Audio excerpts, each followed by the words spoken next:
When you look at your investment strategy, how much do you look actually at foreign exchange to then determine what equities do? At some point, your strength is going to hurt some of the earnings, or will it not?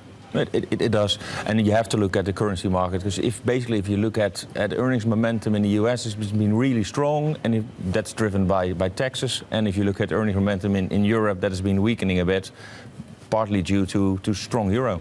So you have to look at currencies. Okay, at what point do you worry about the euro actually becoming too strong, or does today kind of fill you with confidence? It fills me with confidence. I'm not too worried at this juncture yet, because the reason that the euro is strengthening is partly because the ECB will be tapering, which is due to stronger growth and maybe a pickup of inflation. So it's a good reason that the euro is strengthening.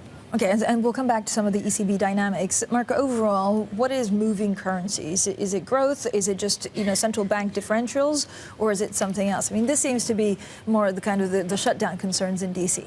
All of the above, but the key reason for euro strength is the economy is doing better. We've seen better growth. We're seeing some move towards inflation. The five-year forward is certainly pointing at an upward trajectory for inflation, yep, which again implies tapering. What's interesting is the US yield differential with the German yields, you would suggest would reverse some of that at some point. You'd see some flows from Europe back into US Treasuries maybe, which will have an impact on the currency market. But it's mostly the economic backdrop and the central bank outlook.